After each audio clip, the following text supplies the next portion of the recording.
एक मोठी ब्रेकिंग समोर येते। पुण्यातील शिवाजी पुलावर 2 गाड्यांचा अपघात झालाय। गाड्या बाजूला करण्याचं सध्या काम सुरू आहे। कोणतीही जीवितहानी या अपघातात झालेली नसली तरी पुणे महानगरपालिकेजवळ असणाऱ्या शिवाजी पुलावर सकाळच्या सुमारास 2 गाड्यांचा अपघात झालाय। या अपघातामुळे वाहतूक कोंडी निर्माण झाली आहे। गाड्या बाजूला करण्याचं सध्या काम सुरू असून इनोवा गाडी आणि i20चा अपघात झाल्याची माहिती समोर येते।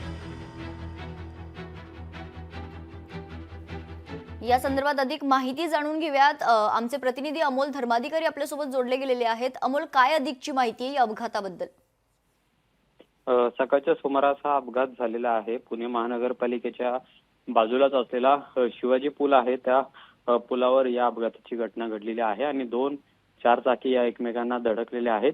यामध्ये जीवितहानी कोणतीही झाली नाही, मात्र गाड्यांचं नुकसान आहे ते सुद्धा झालेलं आहे। आणि ज्यावेळेस हा अपघात झाला त्यानंतर जवळपास अर्धा तास या ठिकाणी मोठी वाहतूक कोंडी आहे ती सुद्धा झालेली होती।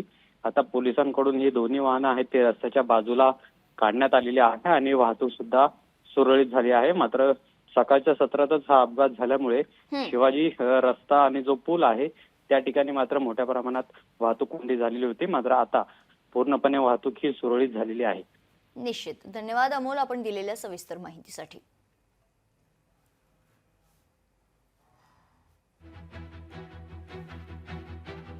पुण्यातील शिवाजी पुलावर 2 गाड्यांचा अपघात झालाय। ही दृश्य आपण पाहतोय। पुण्यातील शिवाजी पुलावर अपघात झाल्यानं काही काळ वाहतूक कोंडी निर्माण झाली होती।